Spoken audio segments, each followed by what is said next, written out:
check out the other Week 13 games, highlighted by the Eagles and the 49ers. Also have a big game in the AFC wildcard race early Sunday on CBS between the Texans and the Broncos. You don't see a full slate there because this is the last week for byes in the NFL, and the Ravens, who are next week, I guess we have byes as well. So even in the fantasy playoffs in some leagues, and we still have byes. No, I don't have to worry about that, Jacqueline. You don't, I know. Ravens have one of those byes. They have the #1 seed right now in the AFC, but 3 teams a half game behind them with a chance to pull even. Bills also on the bye before they go to Kansas City next week. Pete Prisco is going to be there along with some others here from HQ. Here are the primetime games, beginning with the Cowboys at home against the Seahawks on Thursday. Dallas a 9-point favorite in that one. Patrick Mahomes taking his first trip to Lambeau Field on Sunday Night Football, and the Jags hosting their first Monday Night Football game since 2011. Bengals-Jags, Monday Night Football. All right, let's take a look at the updated standings. And Brady, Quinn, off a 10-6 in 1 week, has opened up a 5-game lead on Peter. Yeah, my best bets are in the toilet. 4-8. Well, and I had Cleveland last, so that's 2 for every week. They go in the toilet. Hey, it's not done yet, is it? Nope, it's not done yet, Pete. I don't have much to say. I'm going to let my picks do the talking. It's early. Got a long time to go. Yeah, we're at the halfway point, pal. We're in the third quarter now. We're in the third quarter. Yeah, we're heading into December. This is when contenders emerge and pretenders fall off. See ya. Got one more game in the month of November. I think you're and delusional. It's Thursday night football between the Seahawks and the Cowboys. Cowboys haven't beaten a team with a winning record this season. This begins their first of 5 straight against teams with winning records right now. This will be the first one. They'll win this game. It just matters in the margin of victory. I mean, look, they're tough playing at home. Both these teams have a little extra rest because of when they played last week. The Cowboys have a little extra rest because they played a day before. That being said, the Cowboys are playing at a really high level right now. And I think if you look at the Seahawks, it feels like they just cannot piece together an offense consistently enough, make enough plays. And it's going to be tough to do that versus a defense that can rush the passer. They've covered down well. So when I look at this one, the way Dak Prescott has played, he's at MVP level, Pete. I don't feel great about this number because it's so big, but the Cowboys at home gives me a little more comfort. I'm going to lay the points. So if you play earlier in the day, that's a better rest. It's a day rest compared to playing in the night game. They played the same day. There's no extra. I thought the Cowboys played the day before. They all put both. Oh, it was the same day. Okay. Sorry. I'm with you on the Cowboys. I think they're playing great football, and Seattle's in big trouble. They really are. If you look at their schedule, it's brutal. I mean, they have the 49ers coming up again. It's a tough stretch for them. I think they lose here. I don't believe they're that good a football team. I think Dallas is. I think that shows up. Dallas blows them out. You like the over? Because I also think it's going to be a higher scoring game. I do like the over. I like the way Mike McCarthy's calling the game, and I like the way Dak Prescott's playing. They're playing good football. All right, Chris, you alluded to this. Patrick Mahomes playing at Lambeau Field for the first time in his career, and he's getting a Jordan Love who is pretty good right now, 3-1 in November. Pete's feeling good about everything he said about Jordan Love in the offseason. Do you want to get Adam Shine on the horn again? Whoa! Shine said he can't play. And for a while, it looked like he was right. No, he wasn't right. He was never right about it. Well, he's found his rhythm, and this offense has kind of found this rhythm, in particular in the passing game. Now, some of that was due to necessity, right? They had injuries at running back. They had to rely on Jordan Love's arm, and he's delivered. Now, this will be arguably one of the bigger challenges he's faced with the way this defense is playing, but 6.5 points to a Chiefs team that at times feels like they're having a hard time distancing themselves. And also, if you look at the construct of the Packers' defense, they can rush, they can cover. Can they stop the run? You will keep on saying they're better, but the Chiefs don't want to run the football. So I think this matchup sets up the Packers to keep this one within the number. I'm taking the Packers in the 6.5 points. And you like the under, too. I do. I think if you're the Packers, too, you got to kind of slow this game down a bit. I'm not. You want to go toe-to-toe with the Chiefs? I do, because I think your passing game is actually really improving greatly. Yeah, quarterback scales. Love and Mahomes. You can still throw the football and take time in between plays. Yeah. You know that, right? I do know that, Brady. But learn the game, Pete. Learn the game, Pete. I invented the game. By the way, if you look at this game, get guys back healthy is important for the Green Bay. And I think they're going to get a lot of guys back this week. And particularly when you look at how they want to play defense. You mentioned the cornerbacks. Those guys have been out, and they're starting to come back. So I think when you look at them defending them, they'll be able to slow them down a little bit. I do think Jordan Love's going to play well. They're not going to win the game. I think Kansas City wins the game, but the number's bloated, and I think it's going to be a higher scoring game. Here's the other thing. Kansas City, back-to-back road games, but also they're coming off a division road game. Right. So that's a tough challenge for a team, so I think they keep it within the number. Again, only uses that when it plays to his pick. I use it all the time. Kind of glosses I over. use it all the time. It's probably why my picks stink. Let's go to Monday Night Football now, and it's the Jacksonville Jaguars. Interesting facts here. I did some research. You were a Bengals cheerleader, correct? Yes, correct, okay. for 2 seasons. Little known fact, Pete got his start as a male Jaguars cheerleader, and he was actually on the field cheerleading the last time they had a Monday Night Football game at home, 2011. A, that's not true, and B, why would I ever be a cheerleader in any sport? It's not happening. This is the team that you'd cheer for if you did, though, No. given your I don't cheer for any allegiance team. to the city of Jacksonville. No, I don't cheer for any team. Pete has moves. That's why you're a cheerleader. I am the mayor of Jacksonville. Well, I will That say this. add. When Danny Cannell had some bad things to say about the Jaguars moving to London, you stood up for the Jacksonville Jaguars. You did. Yeah, well, I stood up for the city. Well, The they city look to too. you as their #1 cheerleader. No, right. they don't look to me as the #1 cheerleader. They look to me as the guy who clears up misinformation. We know disinformation. Well, you know who would take the Bengals in this matchup is probably Danny Cannell, given how bad his picks have been. You're on the other side of this one. You might take the Bengals. You had them as a Super Bowl team. Well, I wasn't expecting Jake Browning to be the starting Okay. quarterback for the Ravens. I'm taking Jacksonville. I think this is going to be the place is going to be rock, and they have to show that they're a really good football team, and they are. They're getting better. They haven't seen. You still haven't seen the best of this team. I thought they'd be a Super Bowl team. I'm not backing away from that. That team's getting better. The defense is getting better. It's going to be a problem for Jake Brown. They may be the #1 overall seed when it's all said and done. You said that place will be rocking. It will be. That hot tub will be Luke. Will be ready to go. Be a little chilly. Yeah, I don't know. Though. I mean, whether they're winning or losing, they're partying in the No, it's hot a tub. pool. It's not a hot tub. It's a pool. Is it? All It's right. going to be cold. Yeah, it looks like some people's hot tub. Here's the thing: is I'm going to go ahead and lay the points with the Jaguars at home. Here's the reality: the Jaguars have kind of found the rhythm on offense last week. Pete, what was it? Vertical? Vertical here. were vertical. Not so much the sides. Correct. Here, up the field. They got a little more vertical. That helped them in that pivotal win versus the Houston Texans. Here's the other thing: the defense has been opportunistic. I think this is a tough spot for Jake Browning on the road, primetime spot. The defense has not only gotten pressure, but they feasted off some of that. So I like the Jaguars to lay the number. It's a big number, but in primetime at home, I think the Jags can cover it. Yeah, we saw the Trevor Lawrence, Calvin Ridley connection on full display, so it'll be interesting to see if they can build upon that there for the Jags. All right, Brady and Pete giving us their picks for the primetime games for Week 13. We got more picks coming up, but let's recap what we've done so far. The guys are in agreement for the Cowboys and the Seahawks. Brady likes the over. They're on opposite sides of the total for the Packers and the Chiefs. They're going under for Brady, over for Pete. And then for the Bengals and the Jags, both the guys like Jacksonville, and Brady is taking the over. HQ presented by Penske. Here is the early slate on CBS. I love Broncos, I hate Texans. when you do that. Oh, I love it. I love it. Come on. It hurts my ears. Yeah, it hurts my ears. Pete loves it. Broncos, longest winning streak in the league against the Texans and C.J. Stroud. That early game highlights the slate. Who would have thought that coming into this season? Broncos and Texans would highlight the early slate on CBS this week.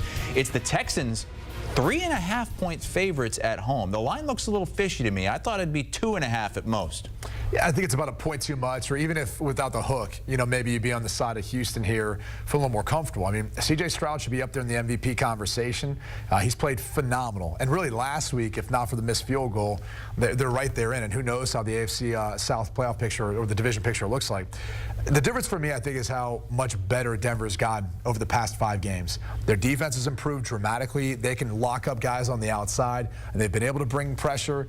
And if you look at the offense, I love the physicality they're playing with right now. The way they're running the football. Javonte Williams, Samaje Perine. Russell Wilson didn't do a ton last week, but he didn't have to. He made the plays that are there in the clutch. And so I think this is going to be a tight game, and I'll take the 3.5 points and Denver on the road. I'm with you. It's too much. It's a little bit too much. I think the Texans will win it, but it'll be close, maybe a field goal, so I'm going to take the points as well.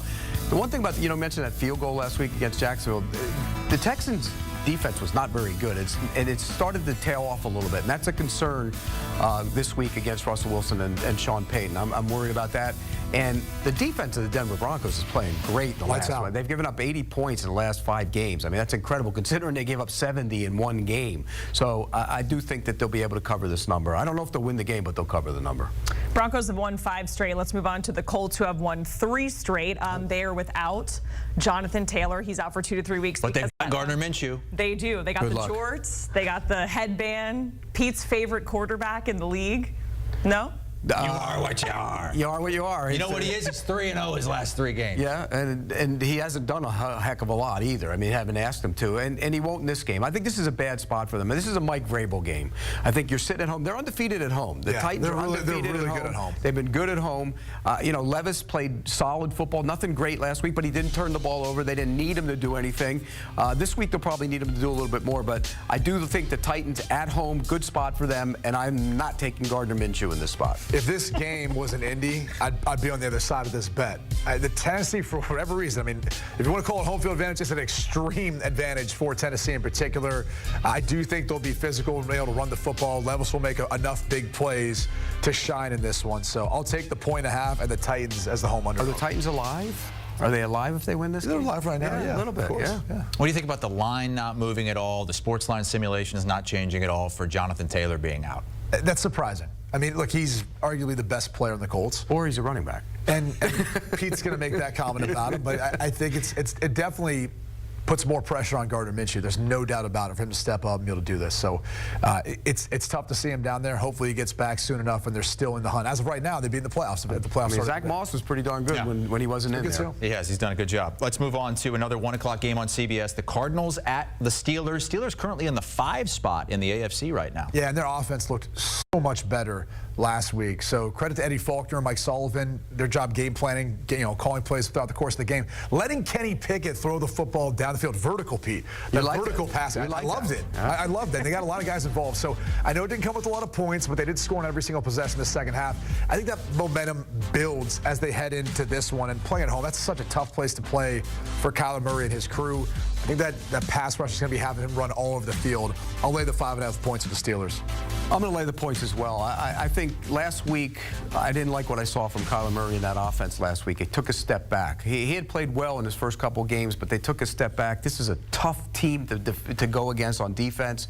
I think this is going to be a good spot for Kenny Pickett to keep it going. I like what I saw from Kenny Pickett last week. We went into last week saying he's got to prove some things. He was much better throwing the football and anticipating. Where's T.J. Watt? As far as the defensive player of the year conversation, he's got to be up there, right? Right. Yeah. And how long does Garrett stay out? It impacts whether T.J. Watt wins it or. I mean, he's been great, and I think this is a problem for the Cardinals' offensive line. All right, we have the Chargers and the Patriots next. Chargers favored by 6 in this matchup. The total at 39 and a hook. It's kind of the game of just losing streaks here. The Chargers on a 3-game losing streak. The Patriots at a 4-game losing streak. An interesting line. Too much there for the Patriots, do you think, to cover? It's hard to make anything of whatever the Patriots would be too much of a line at this point. Their offense struggles to score points. It doesn't matter who's back there at quarterback. So this is a quarterback bet for me. This is me betting on Justin Herbert and the Chargers offense being able to cover this number against a defense and a team that I think can keep this number low. That's why I like the under probably best. But I'll lay the 6 points. It's not great to have faith at this point in the season, or I guess lack faith in either one of these teams. But I believe more in Justin Herbert being able to cover this number, get a win on the road in Foxborough. You have the awful New England offense against the terrible Los Angeles defense. Something has to give. And I think the offense is so bad, they won't even be able to move against that defense. That's how bad New England's offense is. And I'm with you. Justin Herbert over whoever plays quarterback for New England. I will take the Chargers. And it kills me because I'm on Staley again, but that's okay. You saw that number. The Patriots have lost 9 straight non-divisional games. They haven't covered any of those 9 games. The Falcons have lost 12 straight against the spread outside the division. If they don't cover this, it'll be the longest against the spread losing streak outside of the division in NFL history. Well, it's going to be a tough challenge because of the Jets' defense, because the Jets at times can run the football. You don't have a ton of faith offensively in how this group has looked when talking about the Jets. But, look, I think this would be a tight game. I'm going to take the 3 points in the home underdog here this late in the season. It's hard to make sense of what this Falcons offense is going to look like versus the Jets defense. I know, a big dose of Bijan Robinson probably gives them their best shot. I don't think they're going to be throw it all over the field. So I think this one's going to be tight, and I'll take the Jets at home. You got somebody scoring points. Yeah. Enough. The spread's at 34. Yeah. I don't know. Somebody's going to get to 20? There's a couple of touchdowns involved for each team there. Who's getting to 20? Well, obviously, I think the Jets. Yeah. I think can potentially get there from defensive touchdowns. I think Atlanta wins the game, but I'm with Brady. I'm on the Jets. I think it's tight. These two offenses are not good. I mean, Atlanta has moments where they look good, and then they have moments where they look terrible. I think the Jets' defense is that much better. It's going to be a problem. It'll be tight. I'll take the Jets. All right, we have the Lions and the Saints. Lions are favored by 4.5 here, coming off that really shocking loss to the Packers. But the Saints, they've covered 4 straight times as an underdog. What do you like here, Pete? I'm taking the Saints. I think they win this game. I think they win the game outright. Moneyline Pete. Moneyline Pete, yeah. Splash it out there. And I think I'm worried about the Lions' defense. It wasn't just last week against Jordan Love. Remember, they had a terrible game against the Chargers, and they've been getting hit by a lot of big plays. The Bears. Yeah, Bears hit them. Should have beat them. Yeah. And so I think that's a concern going forward. I think the Saints getting back home will play well. Derek Carr will play well in this spot. I'm taking the Saints. I think they win it. You won't need the points. I think it's a tough challenge for the Lions offense going up against this defense on the road. It's a tough environment. I don't have a ton of faith, though, in what the Saints offenses look like. Now, maybe they can come alive versus the Lions defense. 4.5 just feels like a little bit too much.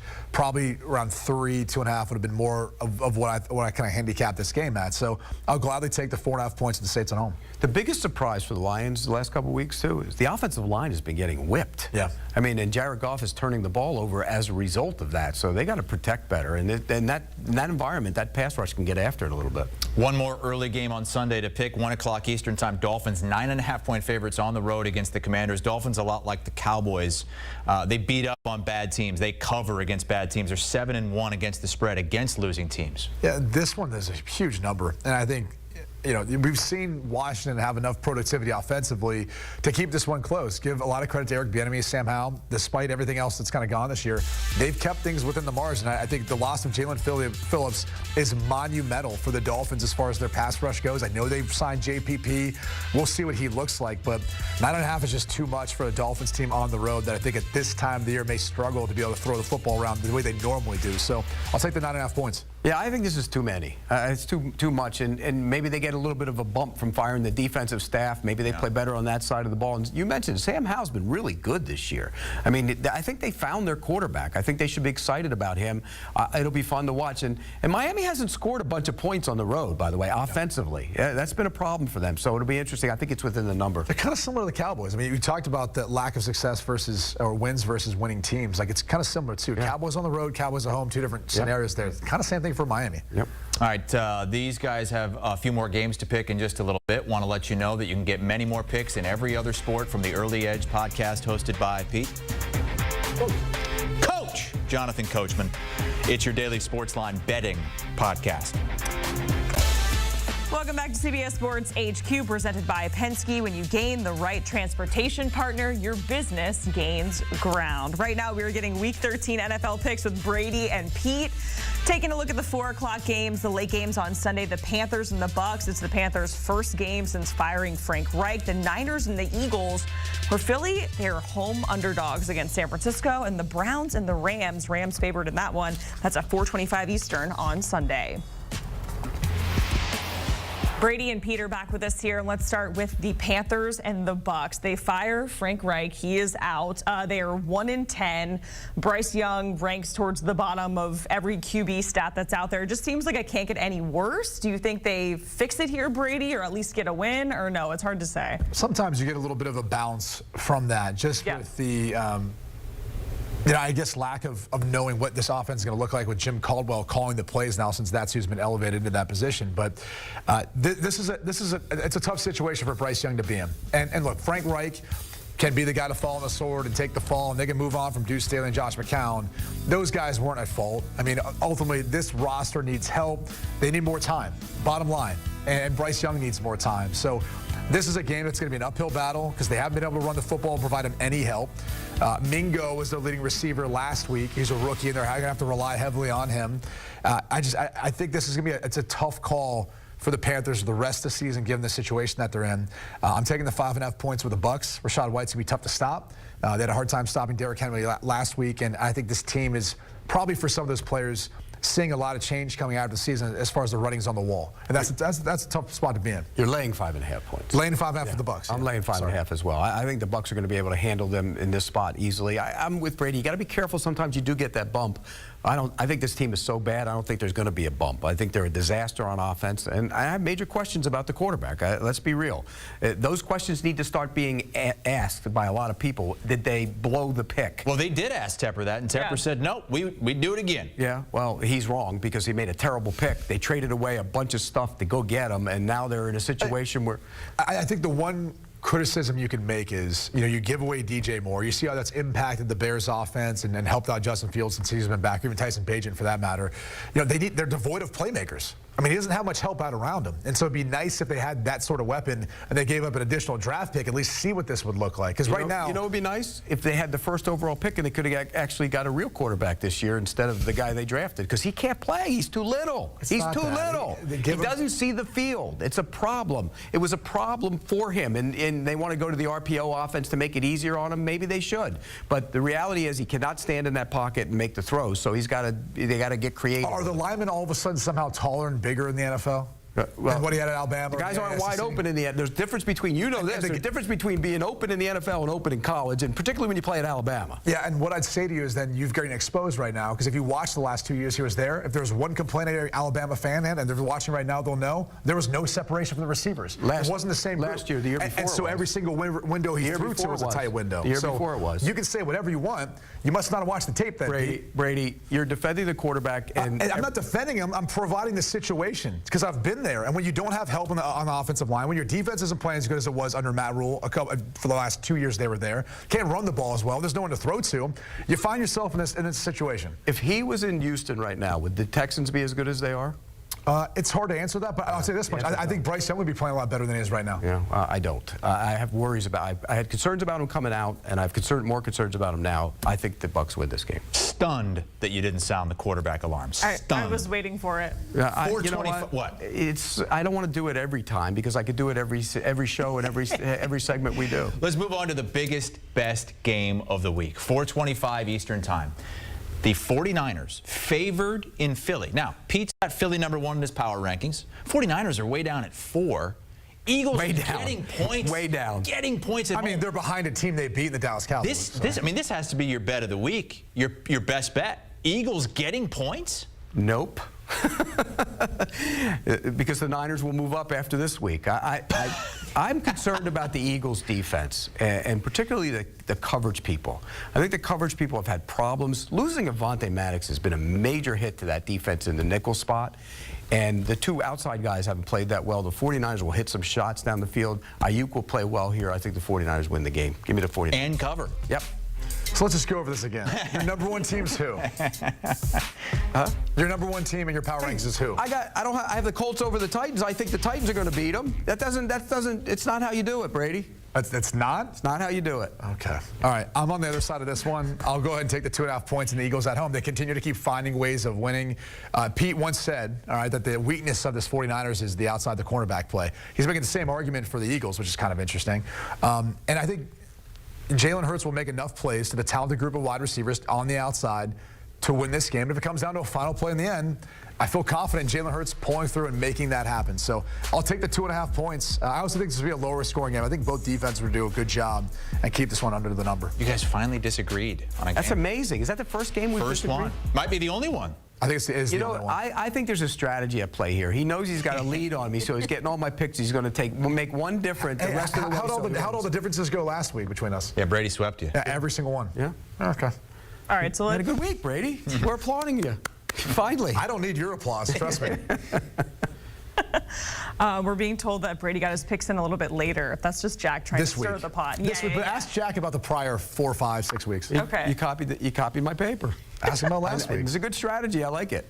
Okay, let's see if you agree on this one. We have the Browns and the Rams. Sportsline right now, they're giving the Browns about a 76% chance of getting into the postseason, and the Rams are right there on the outside looking in. Pete, how do you think this one goes down? I'm taking the Rams. I know the Browns stayed over on the West Coast to try and help with some of the travel and the sleep problems and everything else, but I think this Rams team is playing good Were they football. having sleep problems? Well, you know, when you travel from one coast to another. What was happening, Pete? What was happening in their beds? What was going on? I don't know. You're the one who has the expert on travel. DTR had We never stayed on the West Coast due to sleep problems, but yeah, go ahead. You want your team sleeping. You want your team sleeping right.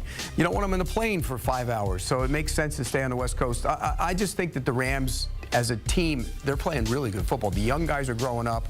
They have a game wrecker in Donald on defense. They have Stafford's playing well. The receivers are playing well.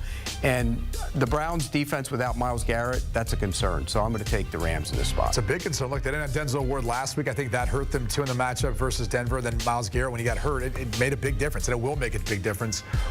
My question is more, who's playing quarterback for Cleveland? I mean, they've signed Joe Flacco.